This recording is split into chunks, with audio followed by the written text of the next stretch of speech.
Hello student, my name is Nandini. स्वागत है आप सभी का एक बार फिर से हमारे इस न्यू करंट अफेयर सेशन में। आज के सेशन में हम बात करेंगे कि क्या कारण है जो भारत यूएन सिक्योरिटी काउंसिल का परमानेंट सदस्य नहीं बन पा रहा है। क्या कारण है इसके पीछे और कौन कौन सी अड़चनें हैं भारत के मार्ग में जो उसको यूएन सिक्योरिटी काउंसिल का परमानेंट सदस्य बनने से रोक रही हैं, और क्या कारण है कि भारत को यूएन सिक्योरिटी काउंसिल का सदस्य परमानेंट सदस्य बनना चाहिए, उसकी क्या क्या ऐसी खूबियां हैं, उस पर भी आज के सेशन में हम चर्चा करेंगे। उससे पहले मेरी आपसे एक छोटी सी रिक्वेस्ट है, अगर आप हमारे चैनल पर नए हैं तो चैनल को सब्सक्राइब कर लीजिए, वीडियो को लाइक कर दीजिए, क्योंकि जितने लोग भी वीडियोस देखते हैं बहुत कम लोग होते हैं जो चैनल को सब्सक्राइब करते हैं। तो चलिए स्टार्ट करते हैं। पहले हम भारत की खूबियों के बारे में चर्चा कर लेते हैं कि ऐसी कौन कौन सी खूबियां हैं जो भारत को यूएन सिक्योरिटी काउंसिल की कड़ी दावेदारी प्रस्तुत करने के लिए योग्य बनाती। तो पहला तो है कि यूएन के संस्थापक देशों में से एक है भारत। पहली दावेदारी, भले ही भारत यूएन सिक्योरिटी काउंसिल का परमानेंट मेंबर नहीं है अभी, लेकिन जब यूएन सिक्योरिटी काउंसिल की स्थापना हुई थी उस टाइम जिन 50 देशों ने इसके घोषणा पत्र पर हस्ताक्षर किए थे उसमें से भारत भी एक देश था। उन 50 देशों में भारत का भी नाम था जिन्होंने यूएन सिक्योरिटी काउंसिल के घोषणा पत्र पर हस्ताक्षर किए थे। ठीक है, तो एक तो कारण ये हो गया। सेकंड कारण क्या है कि पांचवी सबसे बड़ी अर्थव्यवस्था है भारत। भारत की जो इकोनॉमी है वो जल्द ही यूएसए की इकोनॉमी को बीट कर देगी। कब तक? 2032 तक। अभी की बात करें तो भारत 5th लार्जेस्ट इकोनॉमी है इन द वर्ल्ड, और 2030 तक भारत जापान, जर्मनी को भी पीछे छोड़ देगा और 2032 तक अमेरिका को पीछे छोड़ देगा। ठीक है, तो इतनी बड़ी इकोनॉमी होने के नाते भी भारत ये योग्यता रखता है कि उससे यूएन सिक्योरिटी काउंसिल का सदस्य बनना चाहिए। ठीक है, उसके बाद तीसरी अगर योग्यता की हम बात करें तो वो है सबसे बड़ा लोकतंत्र। ठीक है, हम सब जानते हैं कि भारतीय लोकतंत्र दुनिया का सबसे बड़ा लोकतंत्र है और दुनिया की आबादी का, दुनिया की पॉपुलेशन का एक बड़ा हिस्सा भारत में भी निवास करता है, तो उनका भी प्रतिनिधित्व होना चाहिए यूएन काउंसिल में। ये भी एक बड़ा रीजन है कि भारत को यूएन सिक्योरिटी काउंसिल का परमानेंट मेंबर होना चाहिए या मेंबरशिप उसको मिलनी चाहिए। भारत कई सालों से यूएन सिक्योरिटी काउंसिल का परमानेंट मेंबर बनने की कोशिश में लगा है, प्रयासरत है। बहुत सारी कोशिशें भारत कर चुका है। अमेरिका, फ्रांस, ब्रिटेन और रूस भारत को सपोर्ट भी कर चुके हैं, लेकिन भारत के रास्ते में अभी भी बहुत सारी ऐसी चुनौतियां हैं जो उसे रोकती हैं परमानेंट मेंबर बनने से, जिसमें से सबसे बड़ी जो चुनौती है वो चाइना है। चाइना यूएन सिक्योरिटी काउंसिल का परमानेंट सदस्य है और चाइना कभी नहीं चाहता कि भारत के पास वो पावर आए, भारत उस पद पर जाकर आसीन हो जो उसकी ताकत को इफेक्ट करता हो।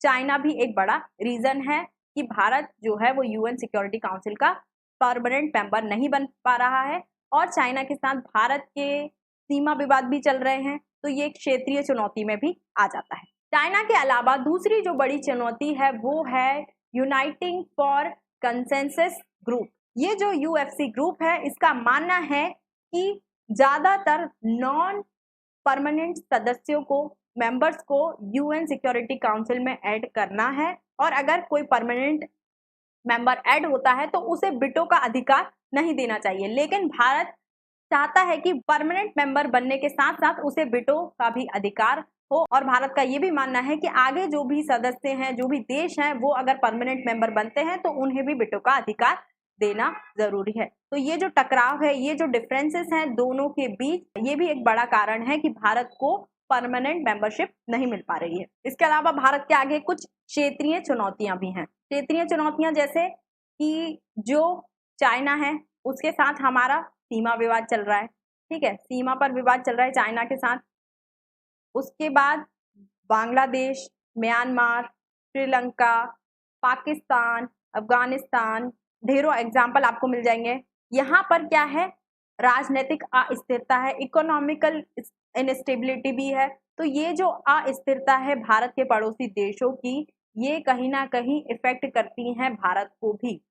इस वजह से भी भारत जो है वो अपनी मेंबरशिप नहीं पा रहा है। और चाइना तो वैसे भी नहीं चाहता है कि भारत परमानेंट मेंबर बने।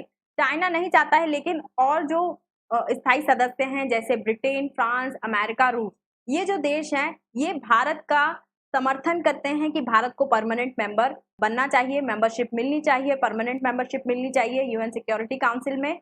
और इसके लिए अभी रिसेंटली एक न्यूज़ भी आई थी जिसमें अमेरिका की ओर से एक बड़ा ऐलान किया गया था और कहा गया था कि जो यूएन सिक्योरिटी काउंसिल है उसमें सुधार के लिए एक प्रस्ताव अमेरिका के द्वारा रखा गया है। क्वाड देशों की जो समिट हुई थी उसमें भी अमेरिका के द्वारा ये बोला गया कि इसमें सुधार करना चाहिए। और भारत जो है वो हमेशा से ये बोलता आया है कि यूएन सिक्योरिटी काउंसिल और जो वर्ल्ड ऑर्गेनाइजेशन है उनका जो स्ट्रक्चर है वो बहुत पुराना हो चुका है, काम करने का तरीका बहुत पुराना हो चुका है, रूल्स रेगुलेशन अभी के समय के नहीं है, इसको चेंज करना चाहिए। भारत इस पक्ष में है और अमेरिका ने भी इस पक्ष को लेकर अपनी आवाज उठाई है। इसके साथ ही अमेरिका ने ये भी कहा है कि वो समर्थन करता है, खुलकर समर्थन करता है भारत, जर्मनी और जापान तीनों यूएन सिक्योरिटी काउंसिल के परमानेंट सदस्य होने चाहिए। लेकिन ये जो अमेरिका की बातें हैं ये ऑन पेपर बातें हैं। अमेरिका कभी कभी वेस्टर्न वर्ल्ड के दबाव में भी आ जाता है। जो वेस्टर्न वर्ल्ड के देश होते हैं उनके द्वारा ये कहा जाता है, वो ये कहते हैं कि भारत बहुत बार ऐसा करता है, ऐसे फैसले लेता है जो वेस्टर्न वर्ल्ड के खिलाफ होते हैं या वेस्टर्न वर्ल्ड की बात भारत नहीं मानता है। इस वजह से भारत को परमानेंट मेंबरशिप नहीं देनी चाहिए। इसलिए अमेरिका का जो व्यवहार है इस बात को लेकर कि भारत को परमानेंट मेंबरशिप देनी चाहिए न देनी चाहिए, उसको लेकर हमेशा डाउट रहता है अमेरिका का क्या रुख रहेगा इस मुद्दे को लेकर। लेकिन फिलहाल के सिनेरियो की अगर हम बात करें तो हम सबको पता है कि अमेरिका भी चाइना को काउंटर करना चाहता है। जिस प्रकार से चाइना एग्रेसिव हो रहा है इंडो पैसिफिक रीजन में, उस वजह से चाइना को काउंटर करना बहुत ज़्यादा ज़रूरी है। चाइना अपने हथियारों को बढ़ा रहा है, नेवी की जो ताकत है उसको बढ़ा रहा है। इतनी ज़्यादा उसने बढ़ा लिया है कि जो यूएस है उसकी नेवी से ज़्यादा चाइना की नेवी स्ट्रांग हो गई है। इस वजह से जो अमेरिका है वो भी चाइना को काउंटर करना चाहता है। तो चाइना को काउंटर करने के लिए हो सकता है कि इस बार यूएसए भी भारत का समर्थन करे और पूरा समर्थन करे और भारत को मेंबरशिप भी मिल जाए। लेकिन अगर हम बात करें कि कैसे भारत यूएन का परमानेंट सदस्य बन सकता है, ऐसी कौन कौन सी चीजें हैं जिनमें सुधार के बाद भारत की जो सीट है यूएन सिक्योरिटी काउंसिल में वो पक्की हो सकती है। तो भारत को यूएन सिक्योरिटी काउंसिल का परमानेंट सदस्य बनने के लिए पहले तो अपने जो डोमेस्टिक इश्यूज हैं उनको सुधारना चाहिए, जैसे कि ह्यूमन डेवलपमेंट इंडेक्स, इसमें सुधार करना चाहिए। ठीक है, लोगों की एजुकेशन अच्छी हो जाए, जीडीपी बहुत अच्छी ग्रोथ करे। वैसे तो मैंने अभी बताया है कि जो जीडीपी है वो बहुत जल्द ही जर्मनी और जापान को क्रॉस कर देगी और थोड़े दिन बाद अमेरिका 2032 तक अमेरिका को भी पीछे छोड़ देगी। तो जीडीपी तो ग्रोथ कर रही है। ठीक है, तो एजुकेशन सिस्टम में सुधार हो जाए वो बहुत ज़्यादा अच्छी बात है। हेल्थ सेक्टर में भी सुधार होना चाहिए। इसके साथ ही जो इकोनॉमिकल इनइक्वालिटी है भारत में, जो आर्थिक असमानता है उसको भी भारत को दूर करना पड़ेगा और जो इंफ्रास्ट्रक्चर है उनका भी डेवलपमेंट भारत को तेजी से करना पड़ेगा, जैसे रोड, एयरपोर्ट्स, पोर्ट, इनका डेवलपमेंट, रेलवेज, एनर्जी सेक्टर को बढ़ावा देना, यूटिलिटीज को बढ़ावा देना, एजुकेशन वो पहले भी बता चुकी हूँ, हेल्थ केयर सेक्टर ये भी बता चुकी हूँ, सोशल वेलफेयर इसको भी बढ़ावा देना होगा। इन सभी इश्यूज जो हैं भारत के, इनको सबको सॉल्व करना होगा भारत को। और अगर भारत अपनी ये सारी वीकनेस को दूर कर लेता है तो वो भारत के लिए भी अच्छा होगा, पूरे वर्ल्ड के लिए भी बेनिफिशियल होगा। ठीक है, तो आपकी क्या राय है कि क्या भारत को परमानेंट सदस्य बनना चाहिए या नहीं बनना चाहिए? इस बार बनेगा या नहीं बनेगा, या इसमें थोड़ा सा टाइम और लगेगा? इस पर आपकी क्या राय है हमें कमेंट में लिखकर जरूर बताइए। आज के सेशन में इतना ही। आई होप आपको ये वीडियो अच्छी लगी होगी। वीडियो अच्छी लगी है तो चैनल को सब्सक्राइब कर लीजिए, वीडियो को लाइक कर दीजिए और अधिक जानकारी के लिए आप हमारे टेलीग्राम ग्रुप या व्हाट्सएप ग्रुप से जुड़ सकते हैं। लिंक आपको वीडियो के डिस्क्रिप्शन में मिल जाएगी। Thank you.